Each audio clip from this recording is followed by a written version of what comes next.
बिस्मिल्लाहिर्रहमानिर्रहीम। अस्सलाम वालेकुम डियर स्टूडेंट्स। आज हम क्लास 6 चैप्टर 1 मैथमेटिक्स में एम्प्टी सेट और सिंगलटन सेट, ये दो सेट जो हैं ये हम इसमें आज देखेंगे और पढ़ेंगे। जो स्टूडेंट्स पहले हमारी वीडियोस देखते आए हैं उनको तो बहुत अच्छे से अंदाज़ा अभी तक सेट्स का हो गया होगा कि हमारे सेट जो हैं वो उनकी कितनी टाइप्स होती हैं और उनको कैसे डिस्क्राइब किया जा सकता है। जो नए स्टूडेंट्स हैं मैं उनको ये सजेस्ट करूँगा कि वो पिछली वीडियोस जो हैं उनको एक दफ़ा ज़रूर देख लें ताकि उनके कॉन्सेप्ट जो हैं वो क्लियर हो जाएं और उनको अच्छी तरह मालूम हो जाए कि हमारे सेट्स जो होते हैं वो उनकी कितनी टाइप्स होती हैं और उनको कैसे हम डिस्क्राइब करते हैं। ये हम पहले अपनी वीडियोज़ में बता चुके हैं। नए आने वाले स्टूडेंट्स के लिए मैं सजेस्ट करूँगा कि वो नीचे जो ये बटन आपको नज़र एक आएगा, ये मैं सर्कल कर रहा हूँ, सब्सक्राइब का बटन, उसके साथ आपको एक बेल आइकॉन का बटन जो है वो नज़र आएगा, उसको आप प्रेस करते हैं ताकि आपको आने वाली वीडियोस की जो है नोटिफिकेशन मिलती रहे। तो आज का टॉपिक जो है हम एम्प्टी सेट और सिंगलटन सेट, हमने अपनी लास्ट वीडियो में एम्प्टी सेट के बारे में बात की थी, तो आज हम उसको मज़ीद जो है डिस्कस करते हैं कि एम्प्टी सेट जो है वो क्या होता है। हमारे सामने इससे पहले जो सेट्स थे उनकी टाइप्स जो थी वो हमने डिस्कस की थी, तो मैं थोड़ा सा रिवीजन के लिए जो अभी नए स्टूडेंट्स हैं उनको थोड़ा सा रिवाइज कर देता हूँ। डिटेल में जो है वो पहले वीडियोस वहाँ पे मौजूद हैं, लेकिन थोड़ा सा जो है हम उसको यहाँ पे एक ब्रीफली जो है मुख्तसर तरीके से जो है आपको जल्दी जल्दी उनकी टाइप्स बता देते हैं। जब हम सेट की बात करते हैं तो हमारे पास जो सेट हैं उसमें अभी तक जो चीज़ें हमने की हैं वो मैं आपके सामने रखता हूँ। ये देखें जी, ये हमने एक सेट जो है आपने पहले पढ़ भी चुके हैं आप कि जिसको हम फिनिट सेट कहते हैं। ये पिछली वीडियोज़ के अंदर बड़ी डिटेल से बताया गया।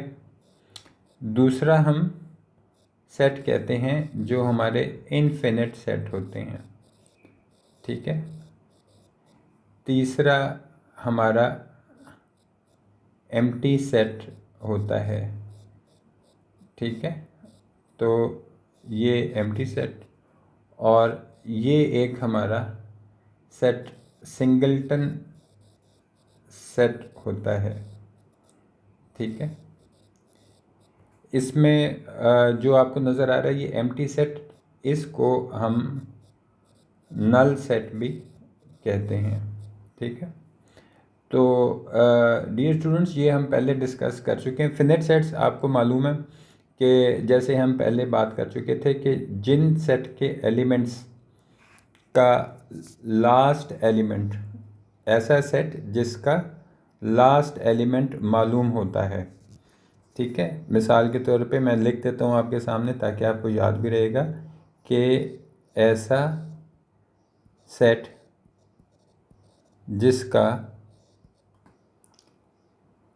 जिसका लास्ट एलिमेंट मालूम हो, तो जिसका मालूम हो तो हम उसको क्या कहते हैं, हम उसको फिनिट सेट,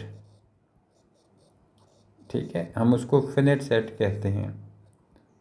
तो ये आपको हमने डिस्कस किया कि जिसका लास्ट एलिमेंट, जैसे मिसाल के तौर पे अगर हम कोई सेट लिखें और सेट की एग्जांपल हम नीचे लिख देते हैं, जैसे a इज़ इक्वल टू 1 2 3 4 और ब्रैकेट क्लोज। तो ऐसी सूरत में अगर आप नोट करें तो इसका लास्ट एलिमेंट कौन है इस सेट का, इस सेट का लास्ट एलिमेंट है 4। ये आपको मालूम है कि इसका लास्ट एलिमेंट 4 है, तो ऐसे सेट को हम फिनिट सेट कहेंगे। और दूसरी तरफ अगर हमें ऐसा सेट, यहाँ पे मैं लिख भी देता हूँ आपके लिए कि ऐसा सेट जिसका लास्ट एलिमेंट मालूम ना हो तो उसको हम क्या कहते हैं? तो उसको हम इनफिनिट सेट कहते हैं। इनफिनिट का क्या मतलब होता है? इनफिनिट का मतलब होता है ला महदूद। और फिनिट का क्या मतलब होता है? फिनिट का मतलब होता है महदूद। तो ये भी आपको मालूम हो गया। इसके बाद आपको ये मालूम होगा कि ऐसा सेट जिसके अंदर, यहाँ पे मैं लिख देता हूँ आपके लिए, ऐसा सेट जिसमें कोई एलिमेंट मौजूद ना हो तो उसको हम क्या कहते हैं? उसको हम एम्प्टी सेट कहते हैं। ठीक है, एम्प्टी सेट भी कहते हैं और उसको हम नल सेट भी कहते हैं। ठीक है, और इस नल सेट को हम, एक ग्रीक सिंबल होता है, वो मैं आपके सामने जो है लिखता हूँ कि एक ग्रीक सिंबल जो है, ये आपकी स्क्रीन पे ये देखें, ये एक सिंबल होता है। तो अगर हमने कोई सेट नल हो तो हम उसमें लिखने का ये तरीका है कि अगर हमारे सेट का नाम ए है तो हम ए इज़ इक्वल टू, आगे हम ये दो ब्रैकेट्स लगा देते हैं और इसमें कोई एलिमेंट नहीं, तो ऐसे सेट को हम एम्प्टी सेट कहते हैं। या हम इस सेट को ऐसे भी लिख सकते हैं कि ए इज़ इक्वल टू, और आगे हम ये एक सिंबल, ग्रीक सिंबल है, मैं लिख भी देता हूँ कि ये एक ग्रीक सिंबल है। ठीक है, तो आपको याद रहेगा ये ग्रीक सिंबल है, हम इस तरह भी लिख सकते हैं। अच्छा, यहाँ पर अगर हम एक चीज़ नोट करें, वो मैं आपको ज़रा दोबारा क्लियर कर देता हूँ कि हमने यहाँ पे आपके सामने फिनिट सेट है, उसमें हमने लास्ट एलिमेंट हमें मालूम था, हमने लिख दिया और उसका नीचे एग्जांपल भी लिख दी। लेकिन इसके साथ इनफिनिट सेट की एग्जांपल हमने नहीं लिखी, वो हम लिख देते हैं कि एक सेट बी है और that is a set of natural numbers. तो हम अपनी तरफ से ये देखें, ऐसे लिख के डॉट डॉट डॉट और उसके बाद हम ब्रैकेट क्लोज। ऐसे में आप देखें कि इसका लास्ट एलिमेंट आपको मालूम नहीं है, सिर्फ आपको 3 डॉट्स नज़र आते हैं। तो इसका यह मतलब है कि ये काउंटिंग चलती चली जा रही है। तो ऐसे ये सेट जो होगा ये लामहदूद सेट कहलाएगा। ठीक हो गया। तो एम्प्टी सेट भी हमने, आपकी एग्जांपल आपके सामने आ गई, और आपके सामने इनफिनिट सेट भी आ गया, और आपके सामने फिनिट सेट की एग्जांपल भी आ गई। ठीक है, अब जी हमारा यहाँ पर आखिरी एक, हम अपना इस जो हमारी वीडियो है उसमें जो सेट है लास्ट वाला, ये सिंगलटन सेट। ऐसा सेट, यह हमें, मैं आपके सामने लिख भी देता हूँ कि ऐसा सेट जिसमें सिर्फ एक एलिमेंट होता है। ठीक है, तो उसको हम क्या कहते हैं? उसको हम सिंगलटन सेट कहते हैं। मिसाल के तौर पे सिंगलटन सेट कैसा हो सकता है? हम कहते हैं कि अगर हमारा एक सेट सी है तो अगर हम सी के अंदर 2 लिख दें और सेट को क्लोज कर दें तो इसमें सिर्फ एक सिंगल एलिमेंट है। तो जिसमें सिंगल एलिमेंट होता है उसको हम सिंगलटन सेट कहते हैं।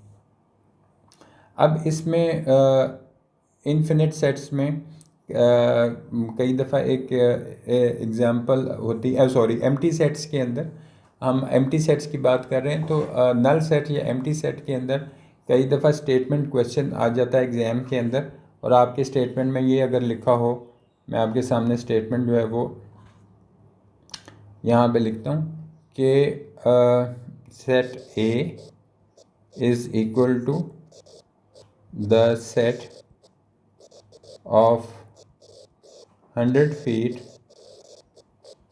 tall boys। अब इसको अगर हम टेबुलर फॉर्म में लिखें, ठीक है, ये किस फॉर्म में लिखा हुआ है? ये हमारा डिस्क्रिप्टिव फॉर्म में सेट लिखा हुआ है, और एग्जाम में क्वेश्चन आ जाए कि जी ये जो डिस्क्रिप्टिव फॉर्म में सेट ए लिखा हुआ है, आप इसको टेबुलर फॉर्म के अंदर जो है वो लिखें। तो आप अब यहाँ पे ये सोचेंगे कि कोई बॉय जो है, कोई लड़का, बॉय मतलब लड़का, तो कोई लड़का जो है वो 100 फीट टॉल तो नहीं हो सकता। ठीक है, तो हम यहाँ पे इसका सलूशन ऐसे लिख देते हैं कि A is equal to empty set, या हम इसको ऐसे भी लिख सकते हैं A is equal to null set, empty set. ठीक है, तो ये एक आपको मैंने इसकी एग्जांपल जो है वो दे दी। सेकंड एग्जांपल ऐसी भी हो सकती है कि अगर कोई कहे कि जी एक सेट बी है और उसमें कोई कहे कि the set of days of 25, sorry ये 25 आवर्स।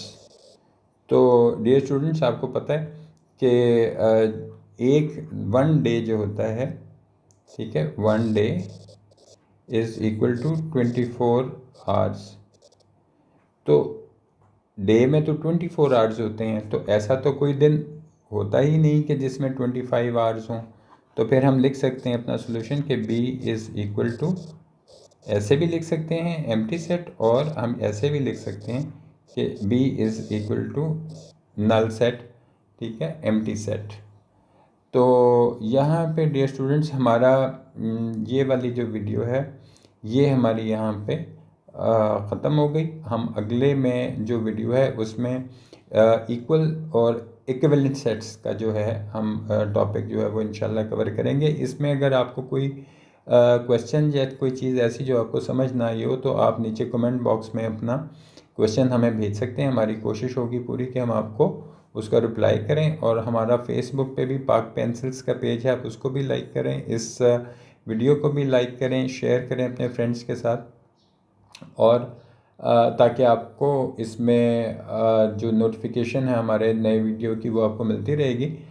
तो तब तक के लिए आप इजाज़त दें। और लास्ट में ये कहना चाहूँगा कि अपनी बुक अपने साथ रखा करें वीडियो देखने से पहले, और जो अगर आपकी कोई वीडियोस पिछली मिस हुई हैं तो वो आप उनको एक दफ़ा देख लें ताकि आपको अच्छी तरह समझ आ जाए। ठीक है, अपना बहुत सा ख्याल रखिएगा। ठीक है, थैंक यू वेरी मच। अल्लाह हाफिज़।